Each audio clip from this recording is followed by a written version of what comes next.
conoceremos los mitos y realidades que existen alrededor de la celebración de la Navidad.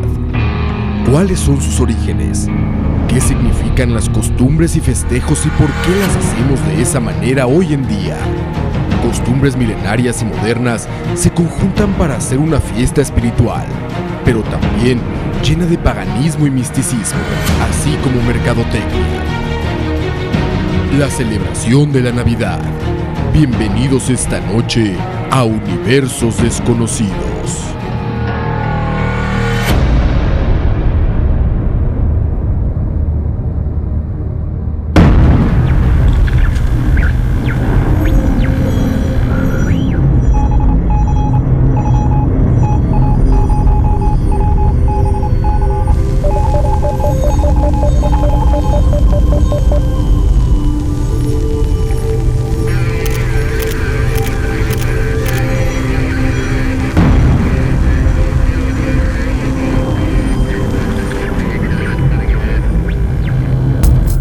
Cada 25 de diciembre, alrededor del mundo se celebra la que para muchos es la festividad más importante del cristianismo, la Navidad.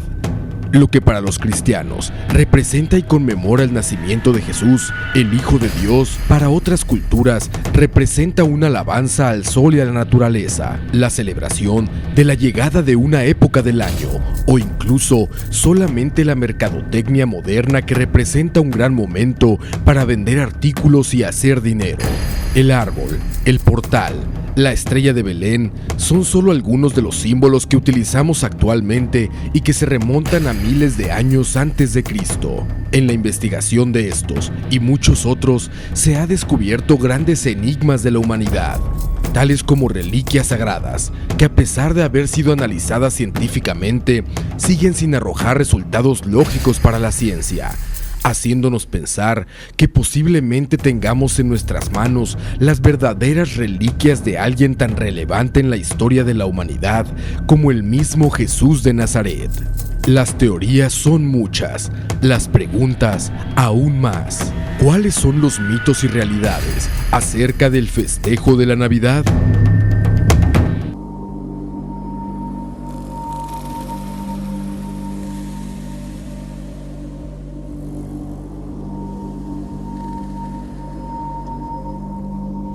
Muy buenas noches, bienvenidos una vez más a Universos Desconocidos. Estamos totalmente en vivo y hoy traemos un programa muy interesante para ustedes.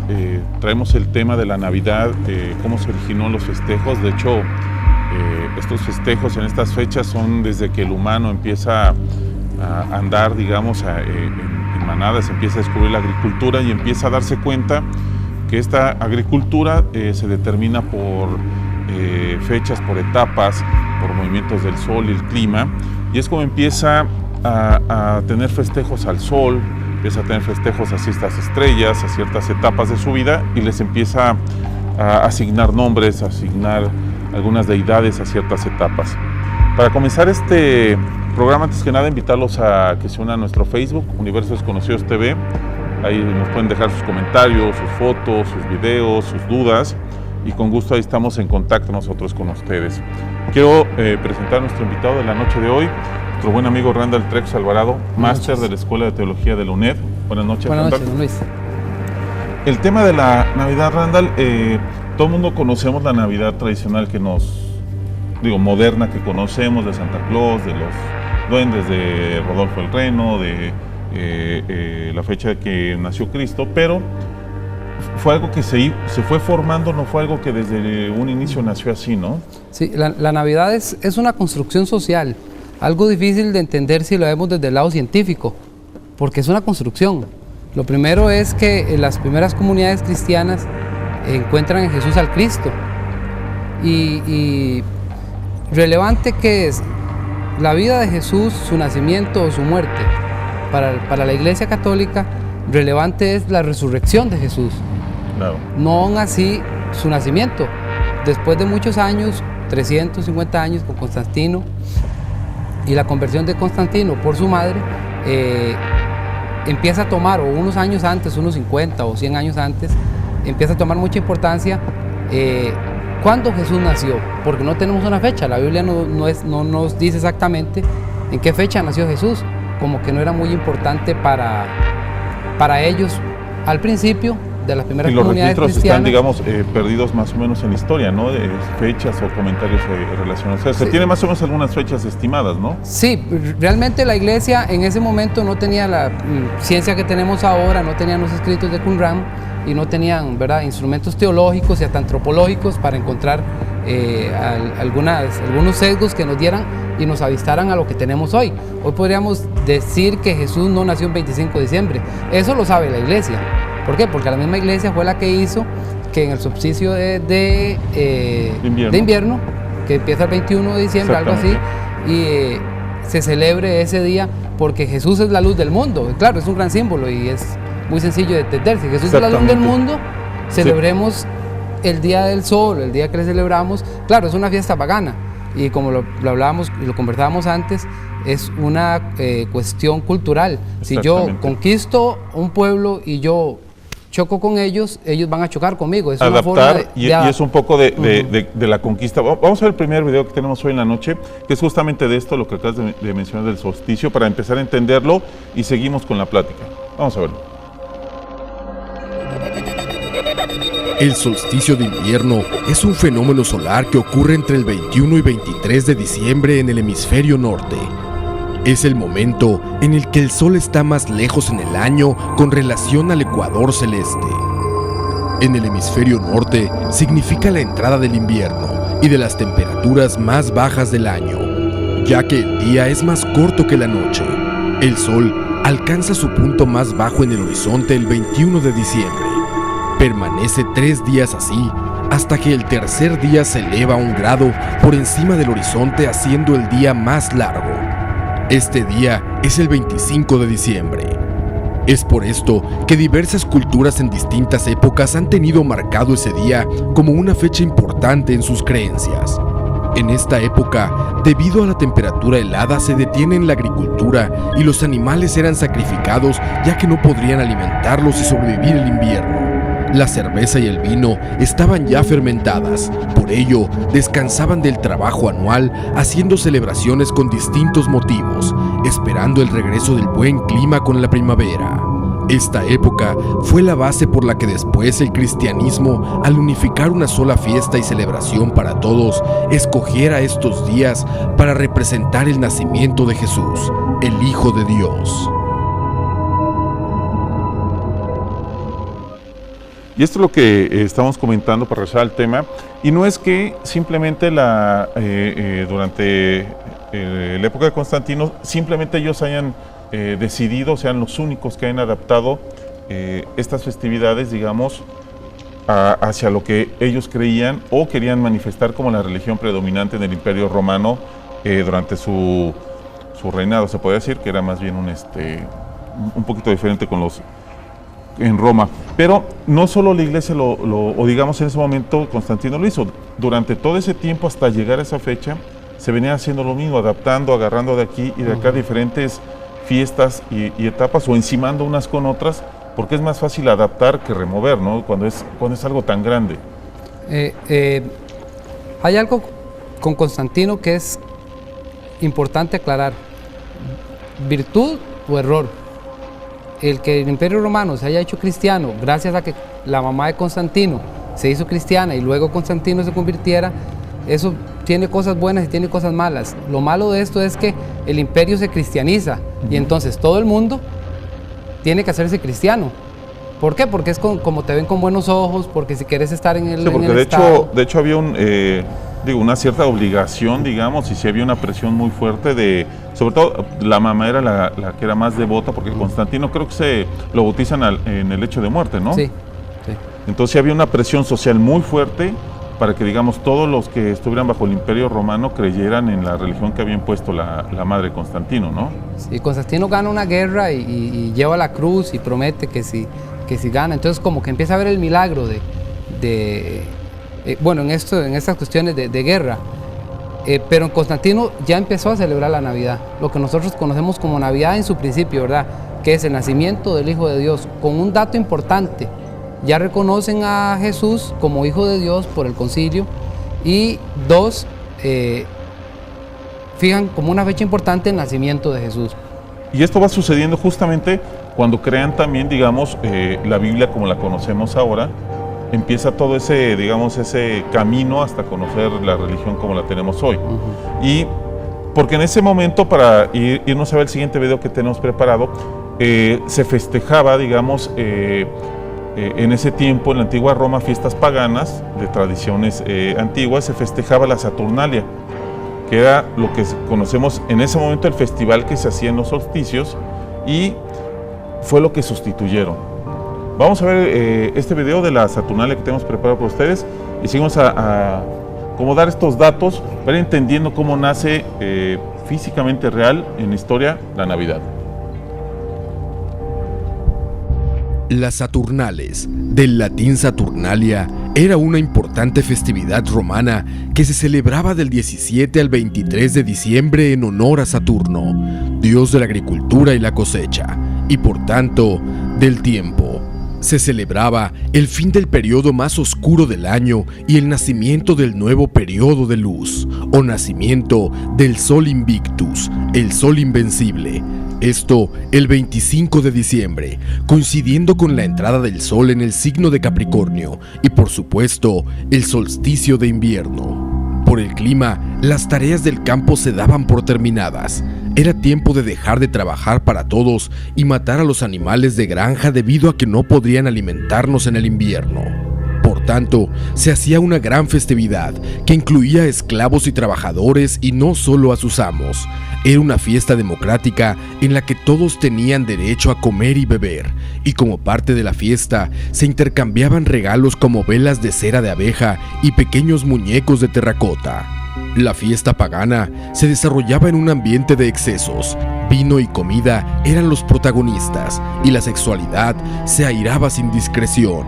Fue por esto que al llegar el cristianismo comenzó a verse como una celebración sacrílega y pecadora, que a la creciente iglesia le tomaría tiempo poder disolver como todas las celebraciones paganas. En el año 321 después de Cristo, Constantino legalizó el cristianismo y declaró que el día del nacimiento del Sol Invencible, que se celebraba el 25 de diciembre, debía ser considerado como una fiesta cristiana para celebrar el nacimiento de Cristo. Con estas tácticas no se alteraba el calendario romano y las tradiciones paganas se fueron adaptando poco a poco al cristianismo. En el año 350, el Papa Julio I reconoció oficialmente el 25 de diciembre como la fiesta de la Natividad. Y estos sucesos, cuando Constantino deciden sustituir, digamos, la fiesta, la Saturnalia, marca, lo comentamos ahorita, una parte clave del desarrollo de la religión en sí. Todo esto de ir de conquista en conquista y de ir transformando una cultura es interesante. Los romanos conquistaron a los griegos, pero los griegos, por su inteligencia, por su filosofía, por su conocimiento, conquistaron a los romanos. Entonces, lo que era la fiesta de Helio pasa a ser la de Saturno.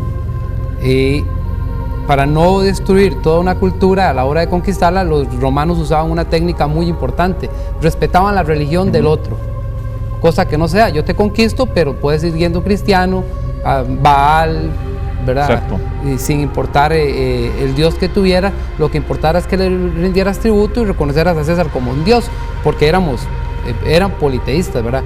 Esa creencia en muchos dioses y que cualquiera podía tener. Esa conquista curiosa que se da en la cultura es la que tomamos como cristianismo en Roma y es la que tenemos hoy. Claro, con un montón de situaciones muy complejas. Tenemos el asunto que es complicado del económico, el capitalismo, etc. Bueno, ahora la Navidad es algo muy complejo. Se perdió verdaderamente el hilo conductor que es la Navidad, que era el nacimiento de Jesús, por un montón de cuestiones y su importancia espiritual, su riqueza y su transformación de algo pagano a algo cristiano o de espiritual, de una cuestión de fe.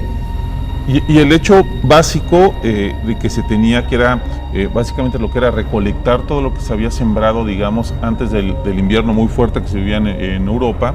Entonces se juntaba todo lo que se recolectaba, se mataban los animales que no se podían tener, digamos, ahí pastando, no se podían pastorear, y se hacía un gran festín, obviamente con todo lo que se tenía, y de eso uno se guardaba, y obviamente con la evolución ahora moderna, donde puedes ir a comprar a donde sea, tienes el dinero, tienes comida siempre, ese hecho o ese festejo de dar gracias al sol o a rezarle a un sol que esperas que vuelva a salir para que se derrita la nieve y todo eso, obviamente cambia todo el humano, cambia en su forma de pensar, en su forma de adorar, y como dices, ¿no? Todo eso se empieza a desvirtuar o empieza a cambiar hacia otros festejos que posiblemente ahora sean un poquito más de interés económico, de materialismo, de regalos y eso, que realmente como era un poquito antes, ¿no? Pero es normal que el hombre, que el ser humano en total ocupa el mito, ocupa darle sentido a la vida de una u otra forma. Es súper importante para el hombre ese mito, transformarlo y evolucionarlo. Claro, adaptarlo en cómo va avanzando su época y su tecnología.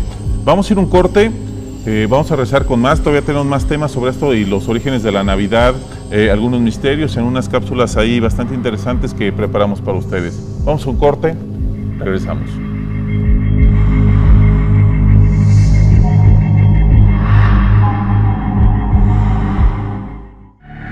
Los orígenes del árbol de Navidad.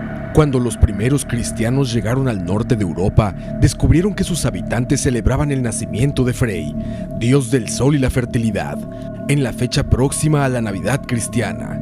Este árbol simbolizaba el árbol del universo, llamado Yggdrasil, en cuya copa se hallaba Asgard, la morada de los dioses, así como el Valhalla, y en las raíces más profundas estaba el Helheim, el reino de los muertos. Posteriormente, con la evangelización de esos pueblos, los conversos tomaron la idea del árbol para celebrar el nacimiento de Cristo, pero cambiándole totalmente el significado. Se dice que San Bonifacio, evangelizador de Alemania, tomó un hacha y cortó un árbol que representaba al Yggdrasil, aunque también pudo ser un árbol consagrado a Thor, y en su lugar plantó un pino. Simbolizó el amor de Dios adornándolo con manzanas y velas. Las manzanas simbolizaban el pecado original y las tentaciones, mientras que las velas representaban la luz de Jesucristo como luz del mundo. Conforme pasó el tiempo, las manzanas y las luces se transformaron en esferas y otros adornos. Después, se agregó la tradición de poner regalos para los niños debajo del árbol, enviados por los Reyes Magos o Papá Noel, dependiendo la leyenda de la región donde se encuentre. Regresamos una vez más con Universo Desconocido, seguimos con este segundo bloque. Quiero recordarles que estamos a través también de Facebook, Universo Desconocidos TV, estamos ahí leyendo sus comentarios. También tenemos regalo, más al rato tenemos un DVD de regalo, igual como hicimos la semana pasada. En los últimos bloques del programa vamos a hacer una pregunta sobre lo que hemos venido comentando y el primero que nos escriba en el Facebook se lleva de regalo. También quiero recordarles que este próximo domingo 22 vamos a tener 2 horas con lo mejor de Universos Desconocidos, de 8 a 10. Este domingo, de 8 a 10, tenemos lo mejor de Universos Desconocidos, 2 horas seguidas. Y quiero dar la bienvenida, Holman, estás aquí con nosotros. Qué bueno escuchar. Y para platicar sobre todo el simbolismo que tú conoces muy bien, por lo cual también nace la Navidad, no tal como la que tenemos, pero sí los festejos a los astros, a las estrellas, al sol, nacen por esa razón humana de comprender o entender y saber que esos astros dominan casi toda su vida, ¿no? Bien, bueno, un saludo primero inicialmente a toda la comunidad que nos sigue, ¿verdad? En Universos Desconocidos. Tengan un día bien feliz. Y además adelantada la Navidad. Feliz Navidad.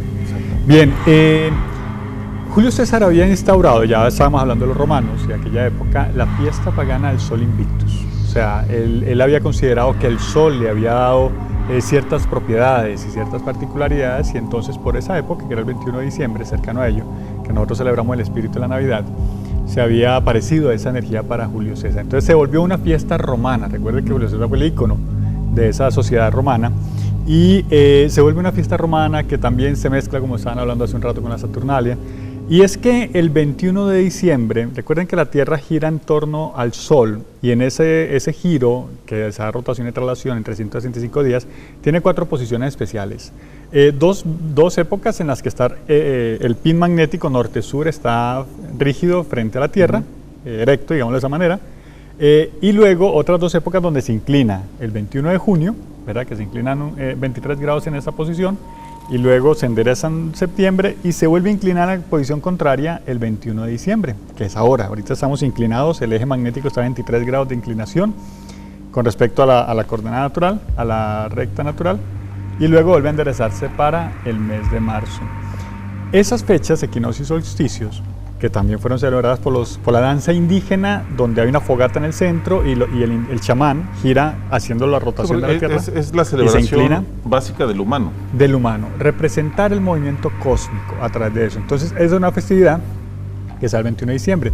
Luego, como nos lo dijo Randall hace un rato, viene el cristianismo. O sea, ¿cómo hacemos para que Jesús reemplace y satisfaga el proyecto romano, ¿verdad? Se adapta en esa incursión de cultura. Entonces, ¿no? dan el nacimiento de Jesús hacia eso. Hay muchas polémicas, que Jesús no nació acá, que Jesús no nació allá. Entendamos primero qué significa Jesús y luego Jesús Cristos. Vamos a ir primero a ver una cápsula más de las que hemos preparado para ya cerrar, para tener ese concepto, digamos, preparado, el de Jesús, porque es muy interesante el entender cómo se concibe, digamos, esas imágenes muy fuertes que tenemos nosotros en nuestra sociedad. Vamos a ver otra cápsula que preparamos sobre los orígenes de muchas de las tradiciones que tenemos en Navidad. El origen de los villancicos.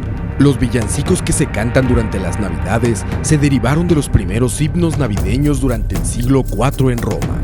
Mientras estos himnos se cantaban en las iglesias durante siglos en latín, los primeros verdaderos villancicos empezaron en Francia, Italia y Alemania en el siglo XIII. Estos villancicos, escritos en lenguaje vernáculo del área donde se creaban, donde se cantaban con entusiasmo durante los eventos comunales y festivales, no específicamente creados como villancicos navideños, sino como canciones para diversos tipos de fiestas. Tiempo después, estas canciones se fueron asociando principalmente a la Navidad. En las iglesias protestantes se volvieron más populares, ya que el movimiento protestante apoyaba las artes, especialmente la música. En el siglo XVIII fue la última época donde se cantaban aún en las celebraciones religiosas, quedando relegados a festividades navideñas populares. Y para retomar el tema de lo que estamos hablando y no salirnos del contexto, nos ibas a comentar del simbolismo de Jesús. De Jesús. Jesús inicialmente, bueno, como encontramos en la Biblia, no, el ángel le dice a María, ¿verdad?, que le pondrás por nombre Emanuel, que no era el nombre de Jesús, ¿verdad? Jesús es la representación de esa energía llamada el yo soy, que en metafísica se estudia mucho, pero que realmente es la esencia divina y prístina de nuestro interior. El yo soy, ¿verdad? Jesús es esa representación interna. Jesús representa la luz que cada uno de nosotros tiene dentro de nuestro corazón y que emana hacia ello y que nace directamente de una energía virginal, sagrada y femenina, como lo es nuestra alma, que viene representada por María, que también fue representada por en los egipcios esa deidad como Nuit, la diosa del cielo, y Maya, las primeras eran la madre tierra, lo que venían los celtas y demás, ¿no? Freya, que era la de los nórdicos, ¿verdad? Entre los nórdicos que eran después las culturas celtas, y siempre había una deidad cósmica femenina: María, Maya, Isis, Freya, Radha en el panteón hindú. Y todas estas deidades representan siempre la energía sagrada de nuestra alma y el alma cósmica universal, que es la misma. Nuestra alma es parte del alma universal de Dios. Y está José, que es su padre putativo, que representa nuestra materia, porque el Padre Divino es la luz, claro, que es Dios, de donde el Espíritu Santo lo engendra a través del alma. Digamos que es lo que le da el toque humano a la receta. El toque humano a la receta. Recuerden que nosotros somos una dualidad espíritu-alma. El espíritu es de características masculinas y el alma es de características femeninas, y ahí tenemos una dualidad, un matrimonio energético. Nuestra alma, que es de la misma alma universal, somos parte de Dios en el universo, María, y nuestro espíritu, Dios, la luz, que lo hace nacer en este cuerpo, donde crece y se desarrolla la energía sagrada del yo soy, que se llamaría Emanuel según el ángel, pero que más adelante la adopta en la personificación divina del yo soy. Yo soy el camino, yo soy la verdad, yo soy la vida. En el Evangelio de Juan narra cuando Jesús le dice a los sacerdotes: antes que Abraham, yo soy. Y los sacerdotes se enojaron contra él, y algunos textos narran otras cosas. pero es porque Jesús viene a representar, a encarnar la energía sagrada de tu luz. Y ahí viene el Sagrado Corazón de Jesús narrando la luz. Y en la doctrina de Jesús, cuando uno la entiende a través del principio, él siempre habla de que tú eres una luz, de que tú eres una luz energética, un yo soy. Yo soy entra en tu corazón y ora al Padre que todo lo ve, y desde ahí adentro en tu luz, conéctate y empieza a decir, Padre nuestro que estás en los cielos, cuando los discípulos le piden que le enseñe a orar. Exactamente. Yo soy. Y después, cuando ya es bañado en las aguas sagradas, que eso es un misterio iniciático, recuerde que Jesús representa mucho los misterios iniciáticos, se convierte en el yo soy cristal. Yo soy energía cristalina, yo soy cristal, yo soy Cristos. Yo soy Cristo o Jesús Cristo, ¿verdad? Que es la energía que Él viene a representar en el mundo, la energía sagrada de la luz. Eso es Jesús cristalizado, convertido al Padre y regresado de nuevo al Padre para indicarnos que todos nosotros, que somos ese yo soy, parte de ese yo soy universal, podemos regresar de nuevo a la luz del Padre a través de nuestro propio desarrollo espiritual. ¿Qué es el camino, digamos, y también la esencia de estas fiestas, que es lo que se viene trabajando, o sea, se viene haciendo, se viene rindiéndole culto desde 2000 años. Desde que eso digamos en el cristianismo, pero desde la antigüedad del humano, desde que empieza a sembrar, desde que empieza a observar el sol, el movimiento, empieza a resonar eso. Vamos a ir un corte, seguimos con más, regresamos con nuestro invitado Randall Trejos, también tenemos otro bloque más con Holman que nos va a explicar un poquito más del significado de la estrella de Belén, de los 3 Reyes Magos, y les invito a que se metan, Universos Conocidos TV, al rato vamos a hacer la pregunta para que se den el DVD que tenemos de regalo. Los dejo con una cápsula que también preparamos de los orígenes de Santa Claus, de San Nicolás. Vamos a un corte y regresamos. El origen de Santa Claus. Se cree que esto sucedió alrededor de 1624, cuando los inmigrantes holandeses fundaron la ciudad de Nueva Ámsterdam, más tarde llamada Nueva York. Obviamente, llevaron con ellos sus costumbres y mitos, entre ellos el del Sinterklaas, un patrono cuya festividad se celebraría en Holanda entre el 5 y 6 de diciembre.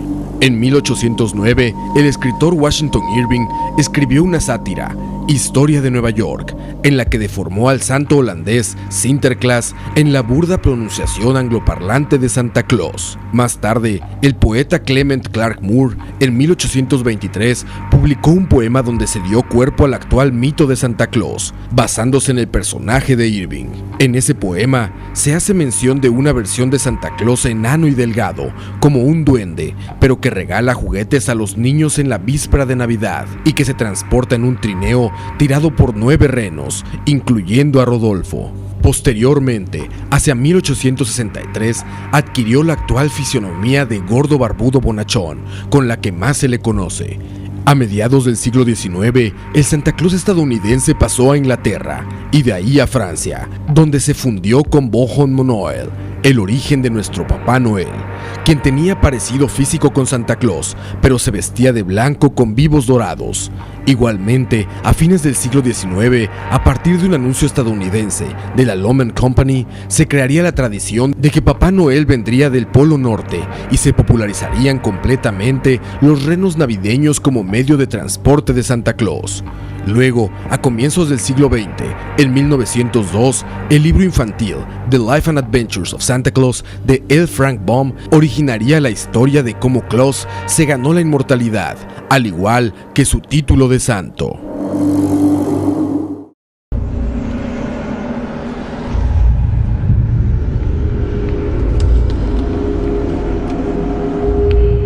Top 10. Las reliquias de Cristo. 10. La Santa Túnica, el Santo Abrigo de los Ladrones y el Santo Abrigo de Trier. La Santa Túnica de Cristo se ha dicho que fue usada por Jesús durante su crucifixión. De acuerdo a la leyenda, Helena, madre de Constantino el Grande, descubrió la túnica en Tierra Santa en el año 327 o 328 con otras reliquias que incluían a la cruz verdadera.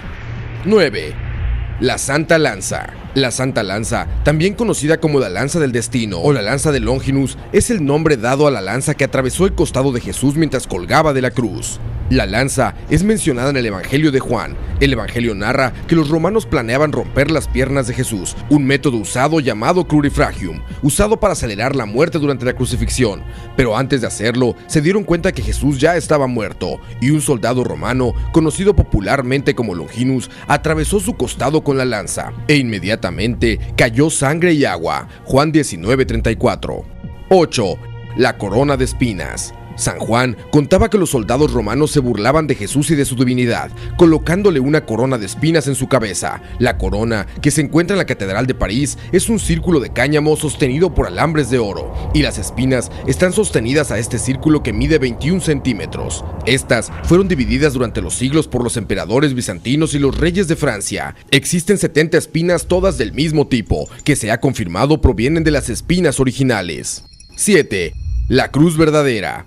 En la tradición cristiana, la cruz verdadera es la cruz de madera que se usó para crucificar a Jesús. En el presente, muchos fragmentos claman ser pedazos verdaderos de la cruz, pero en muchos de los casos es difícil establecer su autenticidad. Algunos pedazos, incluyendo la mitad de la tableta con la inscripción de INRI que se preserva en la Basílica de Santa Croce, en Jerusalén, en Roma, aún se conservan en muchas iglesias por toda Europa. La autenticidad no es muy aceptada por la mayoría de los cristianos.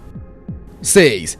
El sudario de Turín. El sudario de Turín es la reliquia más conocida de Jesús y uno de los artefactos más estudiados en la historia de la humanidad. Los creyentes afirman que esta es la sábana que fue puesta sobre el cuerpo de Cristo al momento de su entierro, y lo que quedó marcado es la imagen sagrada de Jesús. Los detractores comentan que la sábana es más reciente, casi un milenio a la muerte de Jesús.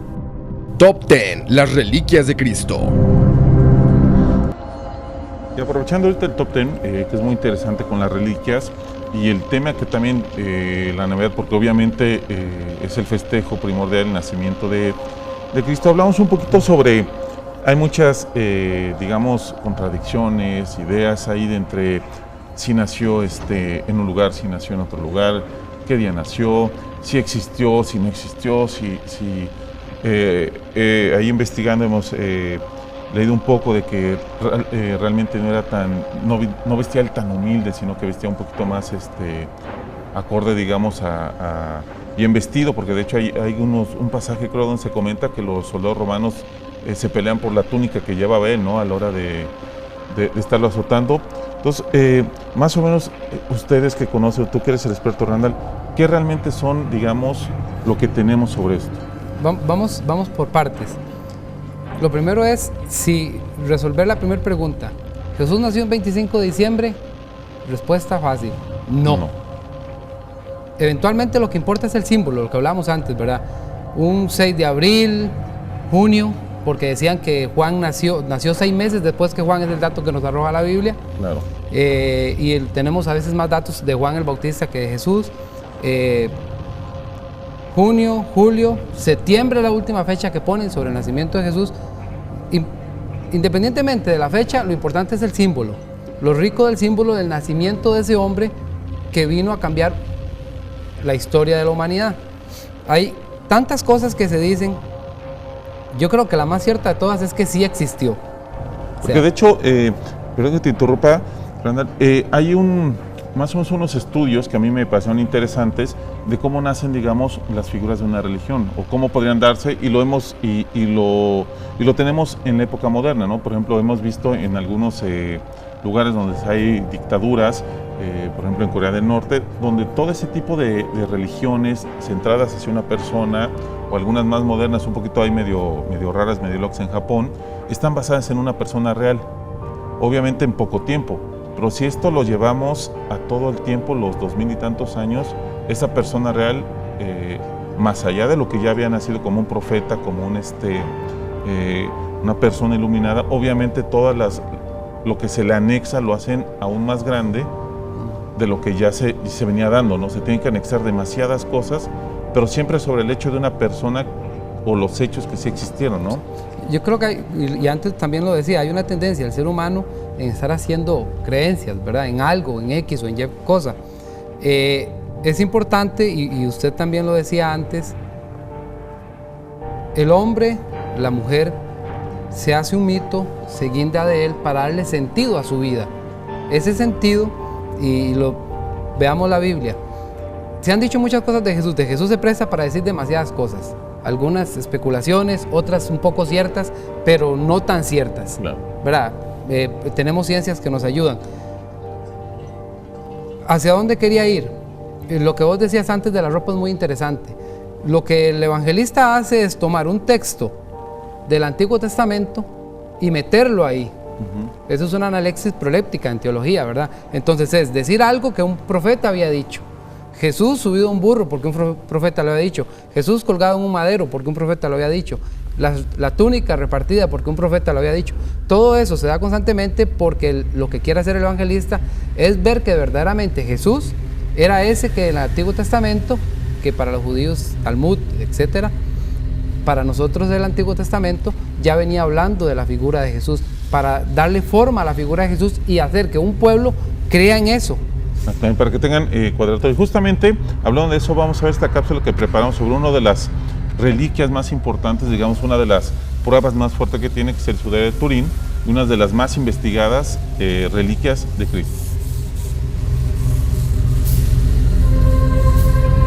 El sudario de Turín. El sudario de Turín, también conocido como la sábana santa, es una tela de lino que muestra la imagen de un hombre que presenta marcas y traumas físicos propios de una crucifixión. Es por esta razón que de inmediato fue relacionado con Jesucristo.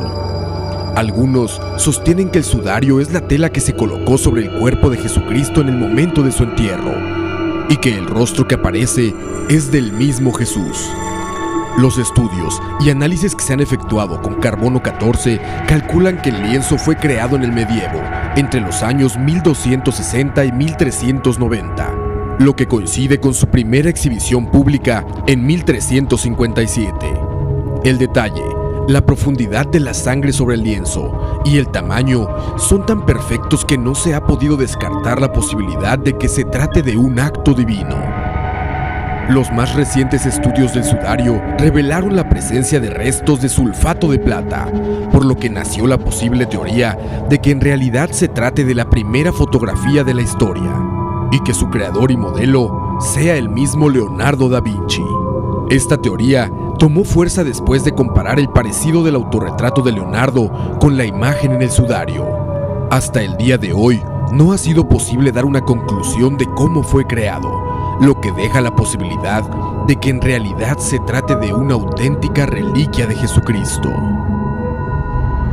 Yo fui jurado cuando le vi el premio Joaquín García. Y tiene que ver mucho justamente con la Navidad. Es que la iglesia ya aceptó, después de varias pruebas de 3 continentes, de carbono 14, que es medieval. O sea, ya dijo que bueno, sí, el sudario es medieval, pero es una parte muy importante de adoración de la Iglesia Católica. Sirve, digamos, para bien.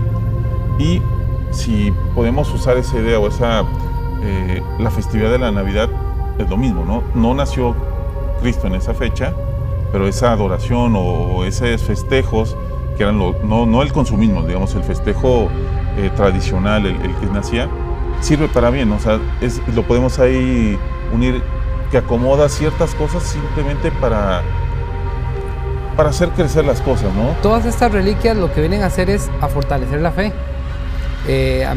Hay un dato curioso en el Arca de la Alianza de los judíos. En el Arca de la Alianza están los 10 mandamientos que supuestamente Dios los escribió a puño y letra, a puño y letra suyo. Está ahí la vara de Aarón, que también tiene su historia, y el vaso de maná, que fue el maná que estaba en el desierto, y Dios dijo: mira, metan estas 3 cosas en el arca. El problema es, ¿dónde está esa arca? Claro. No se sabe dónde está esa arca. Igual pasa con el manto. La iglesia por mucho tiempo lo estuvo escondido o lo tuvo guardado, en realidad no escondido porque creo que el verbo es feo. Lo tuvo guardado y no lo prestó para que lo analizaran o lo estudiaran. Al principio dijeron que lo que dieron fue una orilla, ¿verdad? Una esquinita, entonces esa esquinita fue analizada, pero había sido que era algo que habían pegado ahí en el tiempo, que se había quemado, que saliendo, y como dice usted ahora, la iglesia lo analiza, y lo importante, vuelvo a recalcarlo, es lo que simboliza eso para la fe de las personas, para la fe de un pueblo, de una iglesia que cree, y que es importante porque es un símbolo de su fe, de su creencia, de su espiritualidad, y no pasa eso. Si el manto eventualmente, como te dijo, fue Leonardo da Vinci quien lo elaboró, hay un punto más para Da Vinci, que fue una persona muy interesante, que manipuló muchas cosas siempre a su estilo. Como sí, obviamente en su mente genial que tenía él, siempre buscando como un buen artista, como un genio que era, mover las cosas o no sé, causar ciertos, probarse a sí mismo ciertas teorías o ciertas conductas, ¿no? Pero lo importante es lo que decía Randall, o sea, tomar estas fiestas aprovechando el tema para los que tengan su fe, la fe que sea, o los que no tengan fe, el estar con la familia, el compartir, el tomar los valores, el llevar los festejos de la Navidad como son, ¿no? Como siempre se había hecho, es una época de abundancia, por los aguinaldos, los ahorros, cenar a gusto en familia, poder platicar, reunirse con familiares que a lo mejor tenía tiempo de no verse, que tradicionalmente, más allá del festejo de la Navidad que promueve la familia de Cristo, la unión, su nacimiento, también en las fiestas paganas venía lo que era el estar toda la tribu junta, el festejar que había sido una buena cosecha, que había sido un buen año, y tener un banquete propio, digamos, para el año y agradecer y dar gracias y pedir para el año que viene, no sea igual o mejor, ¿no? Sí, es lo importante y lo interesante. La Navidad debería de servirnos para unirnos, ¿verdad? Debería servir para dejar ese montón de situaciones que en el año vienen agobiando, para que nazca la luz, ojalá en cada uno de nosotros, y comenzar una vida nueva, ¿verdad? Como el sol que nace o que muere en la noche y que el otro día resucita o nace de nuevo. Es un símbolo muy rico, que sí, si se vive en realidad, es una oportunidad para la persona que está en el suelo, para la persona que está en la calle, para la persona que no tiene en realidad una familia estable y quiere nacer de nuevo. Es ese nacimiento, es esa la verdadera importancia que debería tener el nacimiento de una persona como Jesucristo, como también lo son algunos otros personajes en la historia que dan sentido a la vida. Y acordándonos en esto de nuestro recién fallecido y líder, creo yo, también espiritual y político, Mandela, ¿verdad? Que son personas que le empiezan a dar sentido a la vida. Él no murió, él nació. Y yo creo que nace para la historia. Marcan una diferencia en la humanidad. Eso mismo pasa con Jesús cuando él nace. Marcó una pauta, claro, muy significativa, demasiado significativa. Y de ahí para allá nace otra historia para la humanidad importantísima. Randall, muchas gracias por acompañarnos esta noche y traernos todos los conocimientos, toda la trayectoria que traes. Y vamos a ir a un corte. Pero antes de irnos a un corte, quiero dejarlos con un video que preparamos muy interesante sobre el Krampus, algo que posteamos ahí en Facebook, en Universos Desconocidos TV. Vamos a ver el video. También quiero, antes de dejarlos, la pregunta que vamos a hacer para ganarse el DVD que tenemos de regalo es ¿qué festividad, el nombre de la festividad que se celebraba en el Imperio Romano, que fue sustituida por la Navidad como conocemos? Vamos a poner un post en Universos Desconocidos TV en el Facebook, y el primero que nos conteste en ese post exactamente cuál era el nombre de la festividad, se lleva el regalo que tenemos para ustedes. Los dejo con la cápsula, regresamos con más. El Krampus. ¿Existe alguna leyenda o personaje que asusta a los niños y se los lleva? Tales como el hombre del saco y el coco. Este demonio, llamado Krampus, cumple la misma función, pero es además el duende antinavideño, lo opuesto a Papá Noel. La palabra Krampus proviene del antiguo alemán Krampen, que significa garra. Este demonio es sirviente de Santa Claus y es el encargado de castigar a los niños malos en la víspera de Navidad. Y si los niños no se portan bien, los lleva al infierno en su cesta. Según la leyenda, este demonio que vive bajo tierra aparece en la tarde del 5 o 6 de diciembre, merodeando las calles durante 2 semanas, haciendo sonar campanas y cadenas oxidadas, que usa para asustar con su presencia. Su apariencia es representada por una criatura parecida al Cernunnos, con un rostro diabólico acompañado de una larga lengua roja, cuernos en la frente y una mirada enfermiza. Su cuerpo está cubierto por un oscuro y tupido pelaje. Sus patas son similares a las de un fauno. En muchas imágenes es ilustrado con una canasta en su espalda, donde lleva a los niños malos para trasladarlos al infierno. Los 3 Reyes Magos. La primera vez que surge el nombre con el que hoy conocemos a los Reyes Magos es en la iglesia de San Apolinar Nuovo, en Rávena, Italia. El friso de la imagen está decorado con mosaicos de mediados del siglo XVI que representan la procesión de las vírgenes. Esta procesión está conducida por 3 personajes vestidos a la moda persa, tocados con un gorro frigio, y su actitud es la de ir a ofrecer lo que llevan en las manos a la Virgen, que está sentada en un trono y tiene al niño en su rodilla izquierda. Encima de sus cabezas se pueden leer 3 nombres, de derecha a izquierda: Gaspar, Melchor y Baltasar. Poco a poco, la tradición ha ido añadiendo otros detalles a modo de simbología.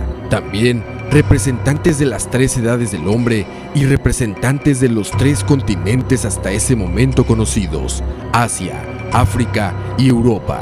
La llegada de los Reyes Magos es un tema tratado también en los evangelios apócrifos. Según la tradición esotérica aplicada al cristianismo, estos personajes procedían del lugar donde se encontraba el preste Juan. Otra leyenda cuenta que después de la resurrección de Jesús, el apóstol Tomás los halló en Saba. Allí fueron bautizados y consagrados obispos. Después fueron martirizados en el año 70 y depositados en el mismo sarcófago. Los restos fueron llevados a Constantinopla por Santa Elena. Posteriormente, Federico I Barbarroja, en el siglo XII, los trasladó a Colonia, donde hoy reposan con las coronas que supuestamente llevaron durante su existencia. Miles de peregrinos empezaron a llegar a Colonia, lo que propició que en 1248 se iniciara la construcción de la Catedral de Colonia, que llevaría más de 600 años terminarla. Hoy en día es uno de los monumentos góticos más impresionantes de Europa. Colonia se ha convertido, junto con Roma y Santiago de Compostela, en uno de los grandes centros de peregrinación. Regresamos para este último bloque de Universos Desconocidos. Ya tenemos ganador del DVD, llegaron muchísimos comentarios. Le vamos a mandar un mensajito por Facebook, Universos Desconocidos, al ganador para decirle cuándo esté, ya que el horario lo puede venir a recoger su premio que se ganó. Y vamos a seguir platicando con Holman sobre un tema interesante que tú dominas muy bien, que es el significado de la estrella de Belén y los Reyes Magos. Y al final, no se pierdan el top 10, tenemos también los 5 primeros lugares para que no se vayan, se queden con toda tu explicación, que es muy interesante, Holman, de la estrella de Belén y su significado. Ya lo habíamos comentado antes entre nosotros, pero la gente creo que es interesante que lo entienda. Bien, hay que tener en cuenta que en la antigüedad hubo reyes que, además de ser reyes, eran sabios. Y en la antigüedad, todo aquel que era alquimista o astrónomo o astrólogo, que mirara el cielo, que conociera las bondades de la naturaleza, era considerado mago, ¿verdad? Y tenemos ahí 3 reyes que eran reyes y, además de ser reyes, eran magos, como Salomón, que fue un rey y que fue mago. Moisés, que pues no tiene título de rey, pero guió al pueblo como un rey y que fue mago. Y así en la historia hubo otros. Igual, David, digamos, es uno muy el padre, ¿no?, de Salomón, que fue rey y también mago, y que tenían el conocimiento de lo misterioso, de las bondades del universo, la conexión con los ángeles, con los seres divinos. Entonces, en la antigüedad era muy común que un rey fuese mago, y si no lo era, por lo menos tenía asesoría de un mago, tenía asesoría de un astrólogo y alguien que estaba embelecido con... Porque casi todas las mayoría de sus decisiones las tomaban de acuerdo a los astros y cómo se estaba moviendo su mundo, ¿no? Bueno, todavía tú has hecho programas donde en Estados Unidos se toman decisiones a partir de estudios que se hacen en la astrología. George Bush era uno de ellos. Ok, Bush era uno de ellos. Entonces, un rey mago era alguien que era un rey. Ahora, uno se imagina 3 hombres llegando solos, ¿verdad?, hacia a adorar al niño. Tal vez esta es la forma ideológica de dibujarlo, pero uno se puede imaginar que un rey venía con su séquito, con un montón de gente que lo cargaba en una carroza y que lo cargaban, que lo vestían, lo bañaban. Entonces imagino que no era solamente los 3 reyes magos, sino que también venían con sus cortes. Los 3 reyes magos eran astrólogos y astrónomos persiguiendo una estrella, ¿verdad?, que se posaba directamente sobre la localidad de Belén, y ya conocemos la historia con Herodes, y que venían preguntando por el niño, porque en sus oráculos habían descubierto, o sabían, que venía un Mesías, que venía una esencia de luz que había sido pronosticado 700 años antes por Isaías. que fue el astrólogo de un rey de aquella época. Y Isaías pues ya había hablado del niño que nacería allí o de Jesús. Entonces estos venían buscando la estrella, pero en su simbología interna, o sea, esa es la historia que conocemos, pero en la simbología interna ellos representan 3 centros de poder en nuestro cuerpo, que están representados en el árbol de la vida cabalístico hebreo, que representa el más luminoso, ¿verdad? El otro, el más caucásico, el pelirrojo, el caucásico, que es de pelo negro, que representa el cerebro, y el negro, que representa la otra zona, el otro sol de nuestro cuerpo. Eso lo trato en el libro Los 3 soles y la sabiduría fiel, para el que lo quiera tratar, que son los 3 soles del árbol cabalístico del que hablaste. Exactamente. Y también funciona como una paradoja de la rendición, digamos, de los pueblos, del reinado hacia el Mesías, hacia la nueva el nuevo religión, rey. El nuevo rey, ¿no? Holman, tenemos que despedirnos. El próximo año regresamos con mucho más, con muchos más temas. Claro. Quiero darte las gracias por estar acá con nosotros. A ti, Chagui, muchas gracias también a la audiencia. Nos tenemos que ir, los vamos a dejar con los 5 primeros lugares del Top 10 y queremos agradecerles todo este año por estar con nosotros, acompañarnos, sintonizarnos, sus mensajes, sus fotos. Y no me queda más que desearles un feliz año, una buena Navidad y que la pasen muy feliz con todos los que ustedes quieren y los rodean. Los dejamos con el Top 10. Muchas gracias. Feliz Navidad.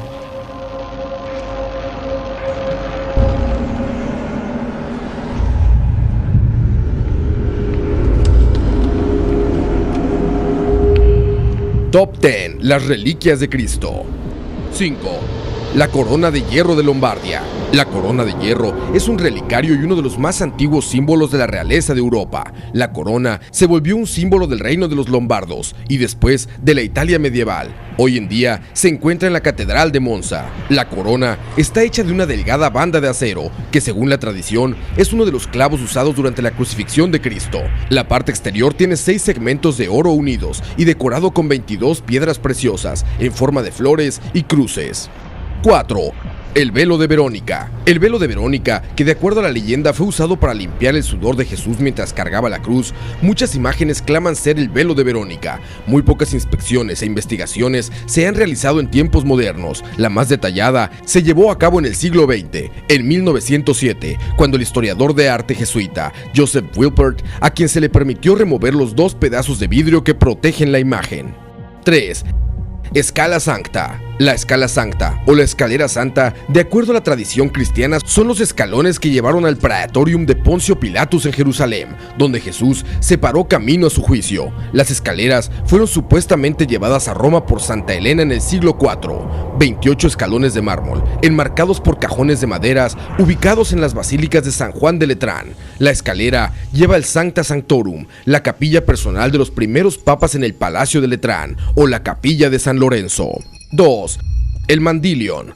La imagen de Edesa, conocida como el Mandilium, supuestamente fue enviada por el mismo Jesús al rey Abgar V de Edesa para curarlo de lepra, con una carta declinando visitar al rey. La historia de esta imagen es producto de siglos donde estuvo apareciendo y desapareciendo constantemente. Al día de hoy, 2 imágenes claman ser el Mandilion. Una es el sagrado rostro de Girona en la iglesia de Bartolomé, en Girona. El otro, el rostro sagrado de San Silvestre, guardado en la capilla de Matilde en el Palacio del Vaticano. Un dato es que el objeto adorado durante el siglo VI al siglo XIII en realidad era el sudario de Turín y no el Mandilion. 1. El cáliz sagrado. El cáliz sagrado es un objeto que aparece en la literatura de algunas tradiciones cristianas relacionadas con el plato, la copa o plato que usó Jesús en la última cena y que supuestamente posee poderes milagrosos. Este cáliz fue dado a José de Arimatea por una aparición de Jesús y es mandado a la Gran Bretaña. Algunos escritores cuentan cómo José usó el grial para guardar la sangre de Cristo mientras lo enterraba. La búsqueda del cáliz sagrado forma una parte importante de las leyendas del rey Arturo. La leyenda tiene partes de relatos cristianos y celtas. También los trabajos de Leonardo da Vinci presentan el cáliz sagrado como derivativo del sang real o la sangre santa, el linaje de Jesús que procreó supuestamente con María Magdalena. Top 10. Las reliquias de Cristo.